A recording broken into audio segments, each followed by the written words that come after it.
Hello, Cancer, Sun, Moon Rising, and Venus Signs. Kamusta kayo? Sana po ay nasa mabuti kayong kalagayan. Welcome back po sa Star Tarot. Kung bago kayo dito, welcome din kayo. Thank you sa inyong support. I truly appreciate it. God bless you all. Pauna mensahe ni Cancer ay decide for yourself. Ayan, Cancer, decide for yourself. Diskarte ninyo yan, 'di ba? Buhay ninyo yan, kaya huwag ninyong hayaan na yung ibang tao ang magdikta ng kung ano ang dapat or kung ano ang para sa iyo, kung ano yung kailangan mong gawin. Make a decision for yourself, no? Anuhin ninyo dito, pag-decision na ninyo kung ano yung makakabuti para sa inyo. Okay? So, what else? We have create silence. Ayan. So, maybe, kailangan ninyo ito sa ngayon, ano? Na mag-solitude kayo, put yourself into stillness sa ngayon because maybe yung kailangan ninyong pagmuni-munihan dito is yung desisyon na kung ano makakabuti para sa inyo. Okay? Kasi maaari din na meron mga tao dito sa paligid ninyo na nag-i-insist na ito yung gawin mo, Cancer. Ito ang nararapat sa iyo, ito ang bagay sa iyo, 'di ba? But may panawagan sa inyo, decide for yourself, Cancer. You know better, no, kung ano ang makakabuti para sa iyo. You know better kung ano yung best para sa iyo rather than allowing other people to make a decision for yourself. Kasi ikaw ang mas nakakaalam kung ano ang mas makakabuti para sa'yo. Listen to your heart, listen to your intuition, dahil yan ang magagabay sa'yo kung ano ang best na desisyon para sa'yo. Okay? So, kailangan mo magmuni-muni dyan, mag-reflect, mag-solitude kayo so that you can listen, no? Listen to your soul, listen to your higher self, you can listen to your intuition. Kasi nga, maaaring sobrang busy din kayo, lagi din kayong preoccupied, marami siguro kayong ginagawa lagi, kaya you can't hear what your heart is telling you or what your intuition is telling you, 'di ba? Kaya you need to put yourself into solitude, mag-spend time alone muna kayo, wala munang gadgets, wala munang cellphone for quite a bit, at magmuni-muni kayo, no? And listen, because when you quiet your mind, when you relax your body, you are allowing your soul to speak. So, sa ganyang paraan, makakapakinig kayo sa kung anong sinasabi ng puso ninyo. Okay, Cancer? What else? We have trust your wisdom. Ayan. Huwag ninyong pagdudahan yan because those are life lessons na napulot na ninyo in the past. Marami na kayong na-pick up, natutunan na life lessons nung manakaraang sitwasyon ninyo sa buhay, nakaraang experiences. All you need to do now is i-apply ninyo yung wisdom ninyo, pagtiwalaan ninyo kung ano yung alam ninyo. Okay? What else? We have received your blessings. Ayan, there are opportunities ngayon na parating sa inyo and those are blessings. Yun ay mga biyaya na parating, kaya isipin ninyo na you deserve it. No, you deserve these blessings, kaya nararapat lang na paghandaan nyo na, buksan nyo na ang puso ninyo, yung mga mata ninyo, yung sarili ninyo, yung mga kamay ninyo, bukas palad na dapat kayo dito sa pag-receive ng mga biyayang ito. Because this could be linked to various areas of life ninyo. Cancer, depende sa inyong sitwasyon, but definitely there are beautiful blessings coming in sa inyo. Okay? So, what else? We have patience. Ayan, have patience. Huwag kayong magmadali. Maaaring yung hinihintay ninyo dito, parang naaaligaga na siguro kayo. Ini-insist na ninyo kung ano man yung mga gusto ninyong mangyari siguro for some of you. Kaya iniimbitahan kayo ngayon na practice more patience. Kasi alam naman nating lahat na kung hindi ukol, hindi bubukol, hindi ba, kailangan natin na maghintay, no?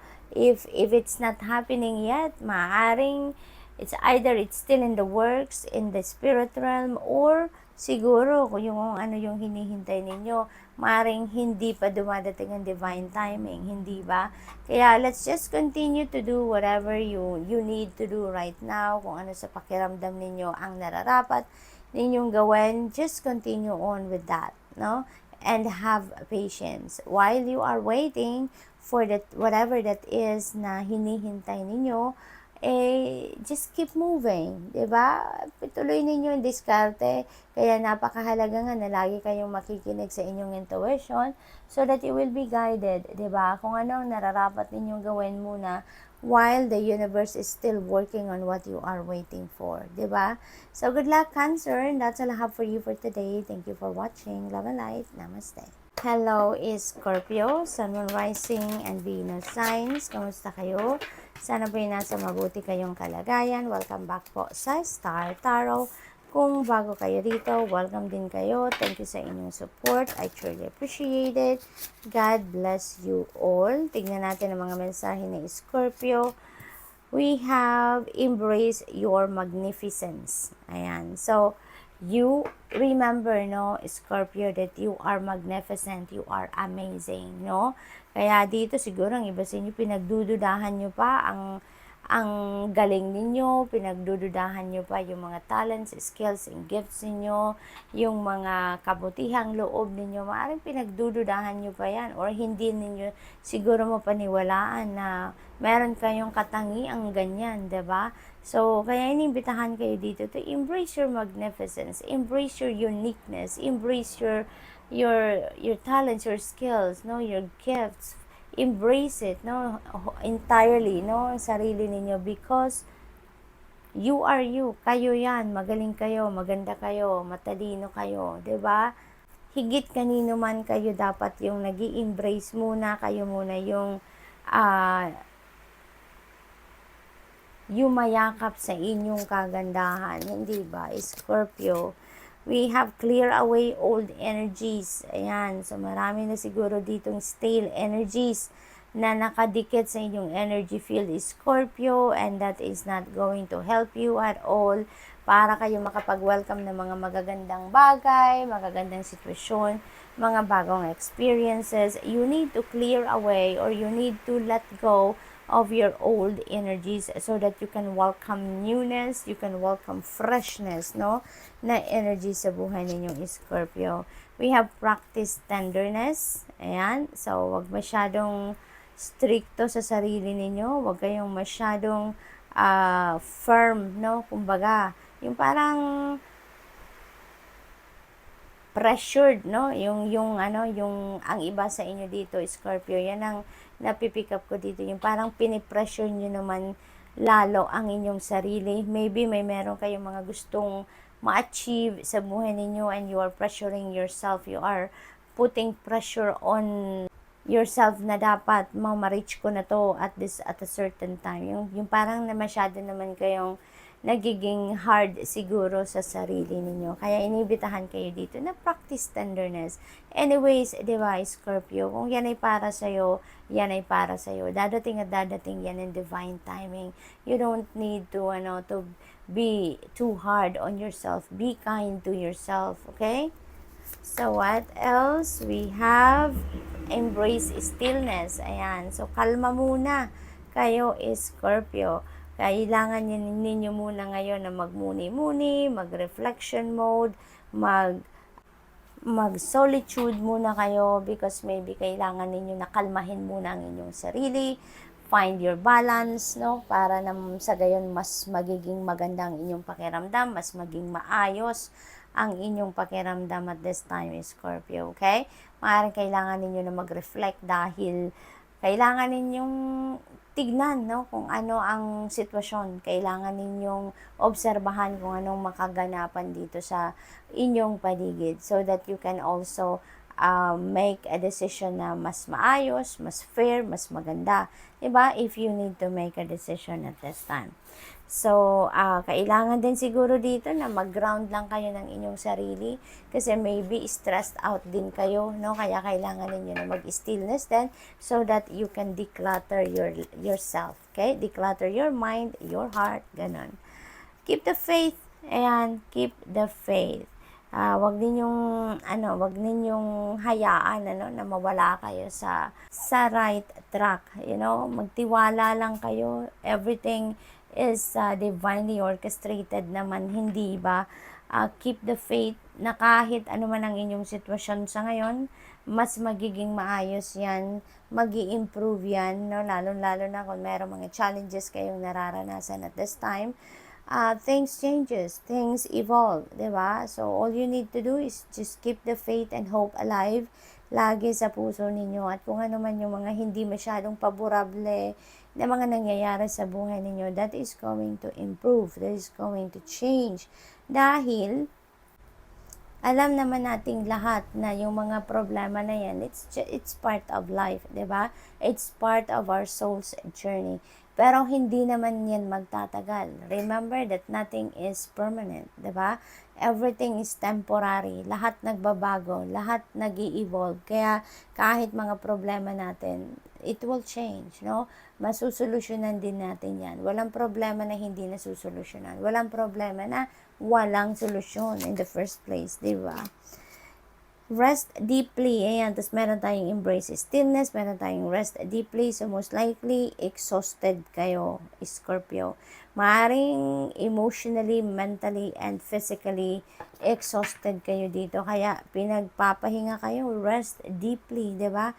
Parang siguro, ang karamihan sa inyo dito, hindi nakakatulog na maayos, maaring hindi nakakapagpahinga ng maayos, kaya you need to rest deeply at this time so that you can get back to your center, you can get back to focus, no? Kasi kung ganun talaga, hindi kayo nakakatulog na maayos, walang pahinga, lagi kayong maraming iniisip, maraming ginagawa, for sure you will be ungrounded, di ba?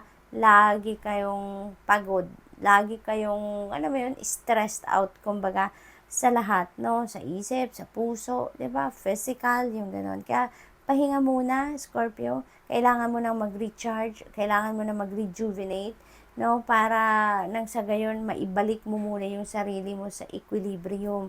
And with that, mas magiging productive ka, mas makakapag-focus ka, mas makakapag-concentrate ka, mas mapaperform mo ng maayos ang mga bagay-bagay na dapat mong gawin, di ba? So, good luck po, and that's all I have for you for today. Thank you for watching. Love and light. Namaste. Hello, Pisces, Sun, Moon, Rising, and Venus signs. Kamusta kayo? Sana po nasa mabuti kayong kalagayan.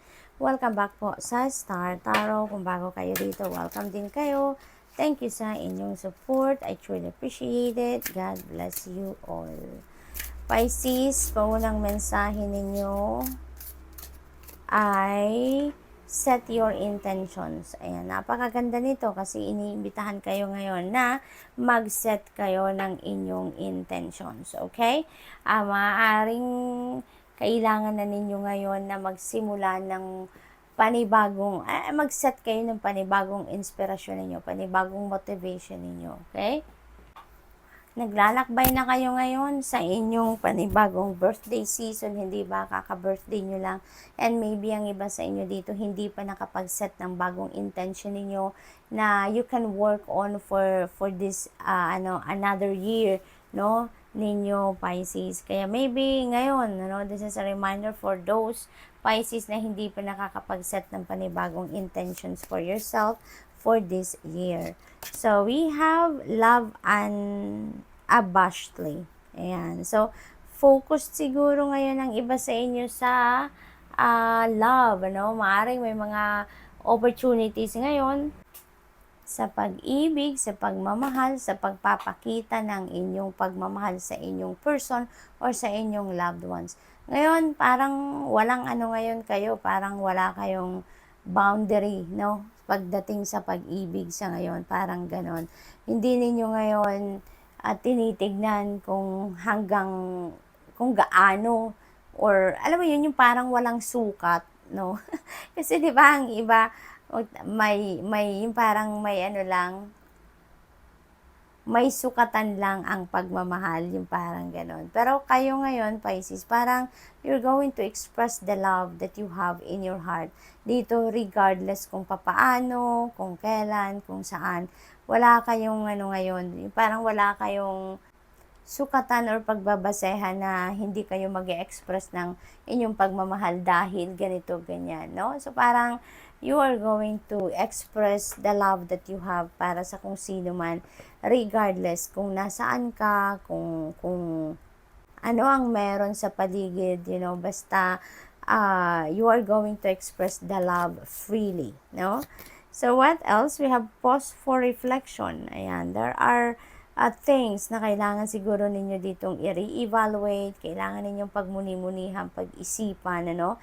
Kaya you are going to reflect on things sa ngayon. Maybe you're going to take a step back a little sa kung ano man yung mga ginagawa ninyo, ano man ang pinagkakabisihan ninyo sa ngayon, sa gayon, no, you can go deep within you at magmuni-muni, mag-reflect, mag-contemplate sa ngayon, ano?